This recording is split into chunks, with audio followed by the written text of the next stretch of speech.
Hey guys, what is going on, and welcome back to my Halloween Horror Reviews 2021. I hope you all are enjoying the reviews so far, but for today's review, oh boy, this is gonna be a fun one. So remember in my review of Resident Evil when I said I'd be switching things up, talking about films I either like or dislike?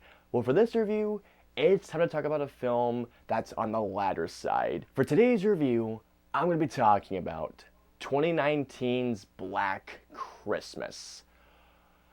Yep, we're in the shit now. So 2019's Black Christmas is the second remake of the 1970s Black Christmas, which is a terrific horror film. I reviewed it last year. Seriously, watch the movie. It is so damn good. But now it's time for 2019's Black Christmas, so here we go. The trailer makes it seem like you're about to watch a movie about these group of girls being picked off one by a killer or a group of killers, until later on, when it seems that the girls are gonna go fight back against the killers. That's not really the movie that we get, though. Alrighty guys, so let's get into Black Christmas 2019. Damien! What did I like about this movie? Imogen Poots' character is the only one I can feel any sort of sympathy for due to what happened to her prior to the events of this movie. Yeah. Happy Purge, you old fuck! Let's talk about Black Christmas 2019. But before I do so, let me get a quick drink. One moment. G Fuel, give me the strength to get through this review. Here we go.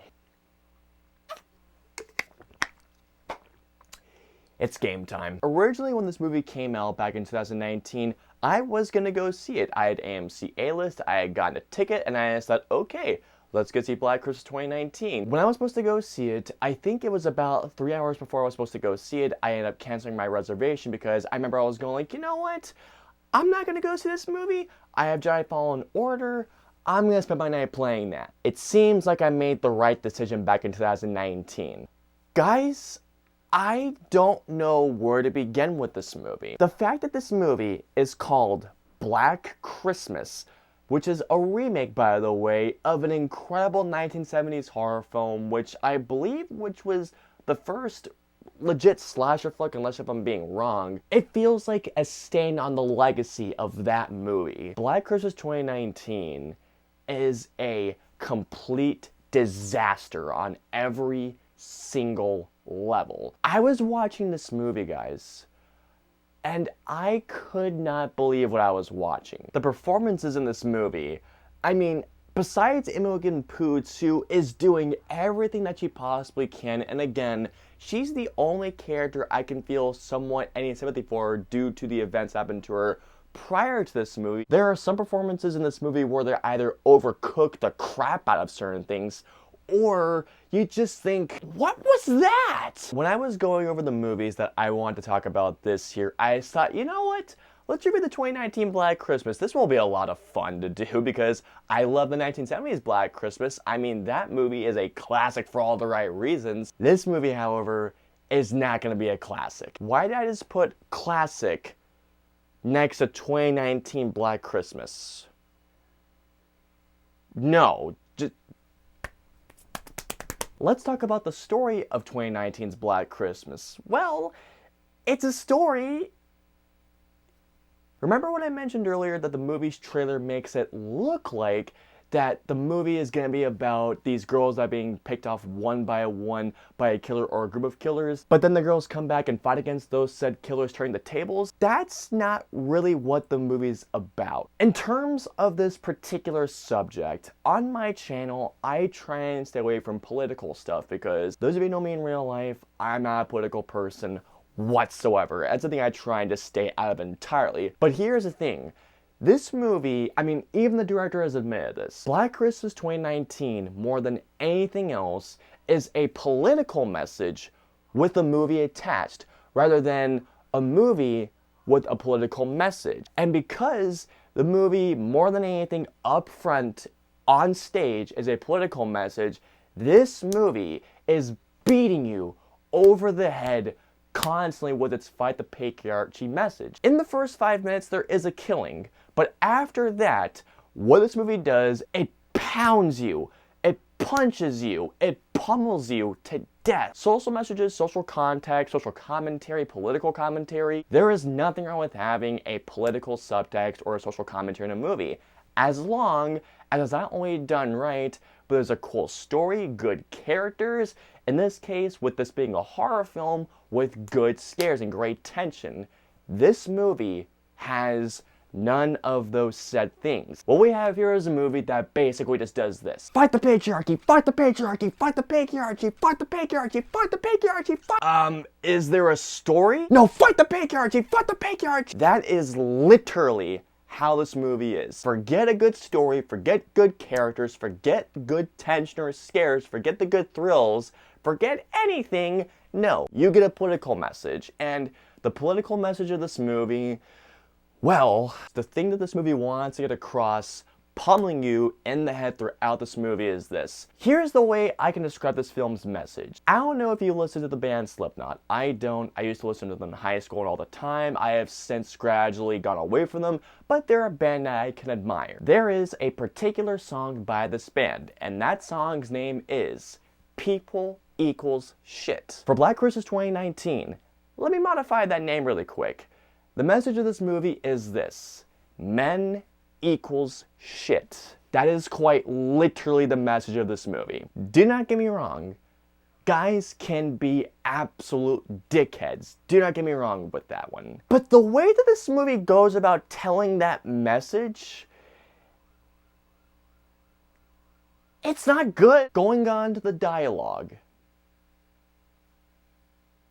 This movie's dialogue, this movie's script, exchanges character development or any sort of resemblance of character development for nothing but exposition and that message. In terms of the characters, I couldn't tell you who they are, I couldn't tell you what their names were. Well, I think one of their names were Helena, I believe. The dialogue in this movie is no more than just people going like, so let me get this straight.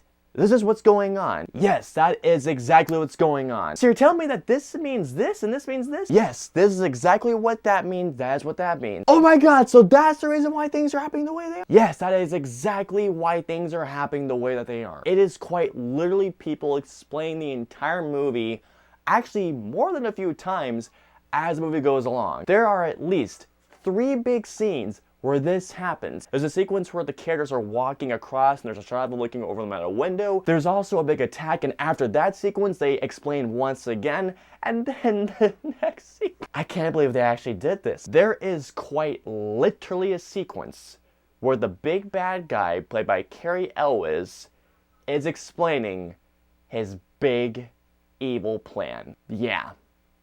That's in this movie. Let's go back to the dialogue here, because the dialogue in this movie, it legitimately feels like the director went on Twitter and got a bunch of Twitter arguments and put them in this movie. There is a sequence in this movie. I'm just gonna say the title of the sequence that Movie Clips has up. It is a sequence that is literally called Not All Men. And the dialogue in this scene. Okay, you humiliated those guys up there. Of course they're pissed. And that gives them an excuse to harass us? What if a bunch of frat bros had gotten up and sang a song about how, I don't know, women were just bimbos who like to show off their tits, then yeah, you'd be livid. It's a little different, Smash. How?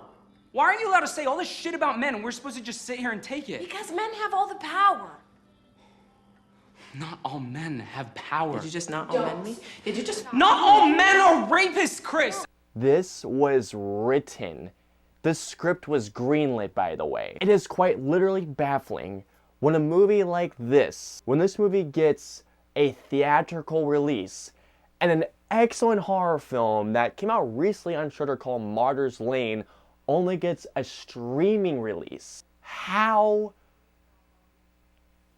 As a horror fan, it's just, to say the least, it stupefies me. It is maddening what this movie does with the dialogue. Let's get on to the thing that this movie has to offer besides its political message.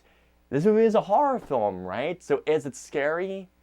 No. This movie has no resemblance of thrills, tension, suspense, or even scares. A movie like this touting around and masquerading as a horror film, I find honestly to be an insult to the genre itself. Black Christmas 2019 has every single horror trope in this movie. Whether it's a character decision, a scare, or how the plot progresses, quite literally, it has every trope in the book. Let's go with the jump scares, because every single scare is a jump scare. This movie has every single jump scare in the book that's been done and tried many times beforehand. Like, for example, the jump scare where they whip pan a camera to the person being aside somebody. It also has the scare where someone is behind somebody and they put their hand on their shoulder.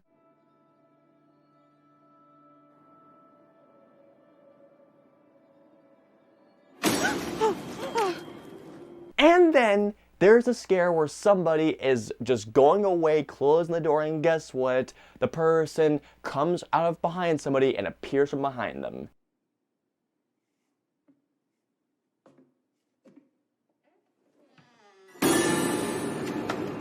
Those are only 3 of the many examples of the jump scares in this movie. This movie does every single thing the same as every slasher in the past. This movie is not even remotely scary at all. The jump scare sound effect in this movie literally feels as if the filmmakers went onto YouTube, typed in jump scare sound effect compilation video, and just picked one from one of the many videos. It feels like there was no effort put into this movie. Not even the cinematography is good.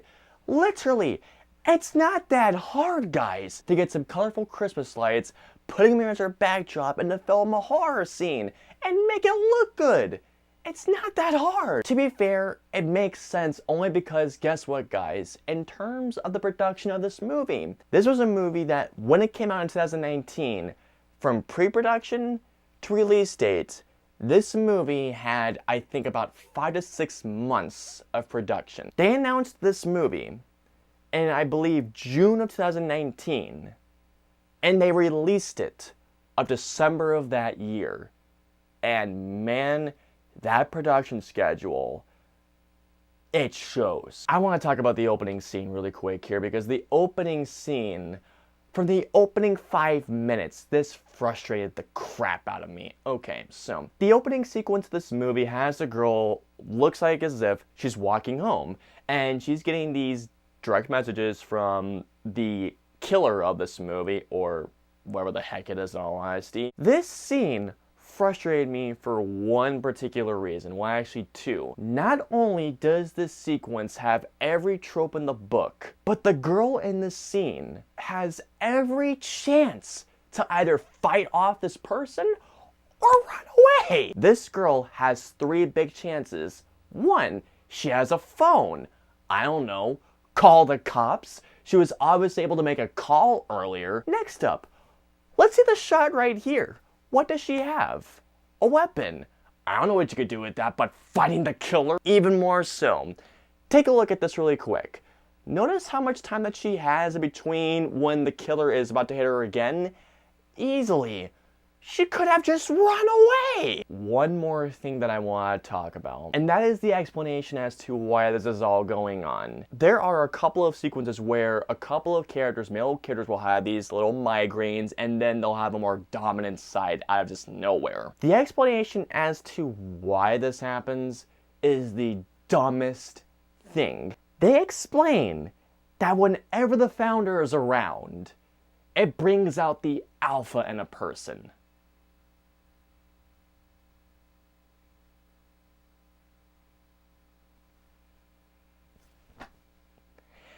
Get out of here with that. The last thing I want to talk about is the big final sequence.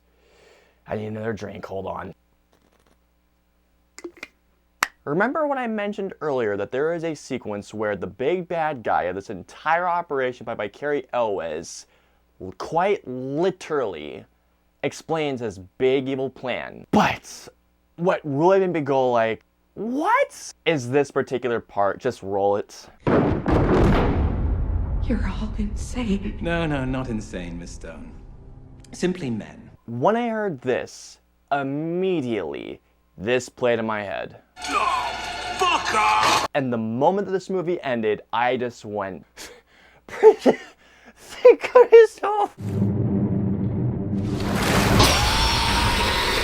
So overall, Black Christmas 2019, there are many words I would use to describe this movie. It is a disaster, it's a train wreck, it's garbage, it's god-awful, it's terrible. Not only does this movie fail as a political movie with a political message with a story attached to it, but it also fails terribly at being a horror film. Guys, please go watch the original movie. There are many things about this movie that I didn't even talk about, but for the sake of yours and my time, I'm just giving my rating. So, what am I gonna give Black Christmas 2019?